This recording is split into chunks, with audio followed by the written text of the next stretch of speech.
Crisis ہے, موجودہ problem ہے, اس کی اگر بات کر لیں, کورونا کی وبا جس نے دنیا کے بڑے بڑے ملکوں کو لٹا دیا, ان کو گھٹنے ٹیکنے پر مجبور کر دیا, اس کورونا کی وبا میں ترکی جیسے ملک نے, جو دنیا کی سپر پاورز میں کم از کم اس وقت شامل نہیں ہے, ہونے جا رہا ہے, اس ملک نے 136 ملکوں کی مدد کی ہے, اور یہ ترکی کا بڑا زبردست قدم ہے ان دنوں میں. پھر ترکی نے پچھلے 2 برسوں میں ترکی کا جو انفلیشن تھا وہ 24-25% کے آس پاس تھا, اسے ترکی جو ہے وہ سنگل ڈیجٹ پر لے کر آیا ہے. یہ کامیابی ترکی نے ان 2 برسوں میں حاصل کی ہے. ان 2 برسوں میں ترکی نے جو کامیابی حاصل کی ہے, آپ یہ دیکھیے کہ پچھلے سال ترکی میں 24% تھی مارک اپ کی شرح, اور اب ترکی جو ہے اسے 8.25% پر لے آیا ہے. یہ ترکی کی بڑی زبردست کامیابی ہے. 2002 میں جب رجب طیب اردوان کی جماعت اقتدار میں آئی تھی تو ترکی کی ایکسپورٹس میں تب سے اب تک تقریباً یہ 36 بلین پر تھی, اور اب 180 بلین پر آ چکی ہے. یعنی 2002 میں 36 بلین پر تھا ترکی, اب 180 بلین پر آ چکا ہے, اور پچھلے 2 برس میں اس 180 بلین میں جو 2018 میں تھا, اس میں 6.5% اضافہ ہوا ہے. یہ ہے ان 2 برسوں میں ترکی کی کامیابی, رجب طیب اردوان کی کامیابی. ترکی نے اس عرصے میں آپ دیکھیے کہ 2018-2019 ترکی میں جو سرمایہ کاری آئی ہے وہ $304 ملین کی سرمایہ کاری ہے.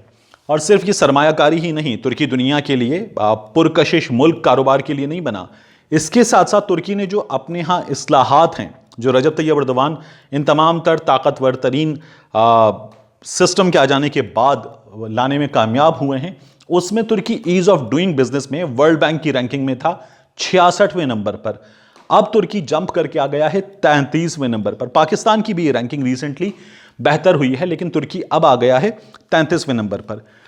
ترکی نے ان 2 برسوں میں جو ڈپلومیسی ہے اور جو ریجن کے ملکوں سے تعلقات ہیں اس میں بڑا زبردست کام کیا ہے. ترکی آس پاس کے ملکوں میں اگر لیڈر نہیں بھی بنا بہت ترقی یافتہ, بہت تعلیمی یافتہ ملکوں کے درمیان, تو بھی ترکی جو ہے وہ ان ملکوں کے ہم پلہ آ گیا ہے. یورپین مارکیٹ تک جو رشین گیس تھی, اس گیس کے لیے ترکی ٹرک اسٹریم کا پروجیکٹ شروع ہوا, اور ترکی نے اس میں اپنے جو ریجنل کاؤنٹر پارٹس ہیں ان کے ساتھ مل کر ترک صدر نے بڑا زبردست کام کیا, اور اب ترکی جو ہے وہ پیسج ہے رشین گیس کا, اور اس سے ترکی کی معیشت کو بڑا زبردست فائدہ ہوا ہے. ترکی اب 2028 میں دنیا کا سب سے بڑا ایئرپورٹ استنبول کا ایئرپورٹ بنانے جا رہا ہے.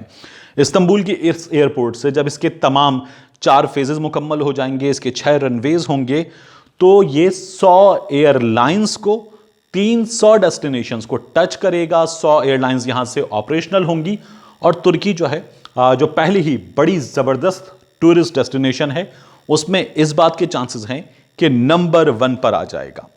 اور ترکی کا جو ایئرپورٹ ہے اس کا گزشتہ ان 2 برسوں میں اکانومی میں حصہ تقریباً $40 ارب کا ہے. رجب طیب اردوان جب 2002 میں اقتدار میں آئے تو اس کے بعد انہوں نے کچھ ایسی اصلاحات کیں, اور ان کی حکومت نے اقتصادی میدان میں اتنی زبردست کامیابی حاصل کی کہ IMF کے شکنجے میں تھا ترکی, لیکن اب ترکی اس سے آزاد ہو چکا ہے. اور یہ کوئی 2012 تک کا جو ان کا اقتدار تھا, اس عرصے میں ہی رجب طیب اردوان نے یہ کہہ دیا تھا کہ اگر IMF کو قرض کی ضرورت ہو تو IMF ترکی سے قرضہ لے سکتا ہے. جو ٹرکش لیرا ہے اس کی اگر ہم بات کریں تو ٹرکش لیرا کو رجب طیب اردوان تقریباً 100% سے زیادہ اسٹرنتھن کرنے میں کامیاب ہوئے ڈالر کے مقابلے میں. یہ وہ تمام تر کامیابیاں تھیں. ہاؤسنگ سیکٹر میں انہوں نے بڑا زبردست کام کیا, یہی کام عمران خان صاحب کرنے جا رہے ہیں, تو اس میں جو انہوں نے کام کیا یہ تمام وہ کامیابیاں تھیں. اور آپ دیکھیے, میں ایک چیز اور بتانا چاہوں گا آپ کو اس پوائنٹ کو کنکلوڈ کرنے سے پہلے. 2002 سے 2012 کے دوران جو GDP تھا اس کی شرح میں 64% اضافہ ہوا. ترقی کی شرح میں ترکی کی 43% کا اضافہ ہوا. اور پھر ترکی نے یہ وہ موقع تھا جب کہا تھا کہ ہم اب IMF کو قرضہ دے سکتے ہیں, اگر چاہیے پیسے تو ہم سے پیسے لے لو.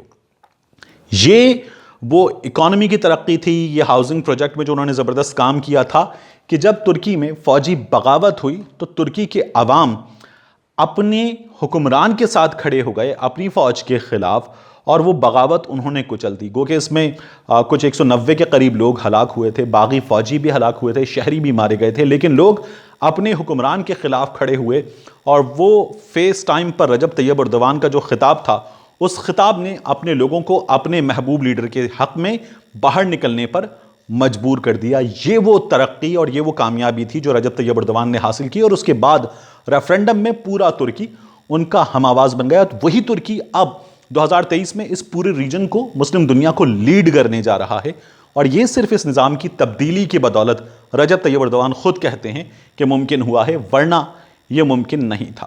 ہمارے حالات میں اس کی کتنی امپلیمنٹیشن ہو سکتی ہے، ہمارے حالات میں، ہمارے ملک میں یہ تبدیلی کتنی ضرورت ہے، اس کی کتنی ضرورت ہے، اس کا فیصلہ آپ خود کیجئے، لیکن یہ جو چند حقائق تھے یہ میں نے آپ کے حوالے کر دیے۔ ملتے ہیں آپ سے اگلے ویلاگ میں۔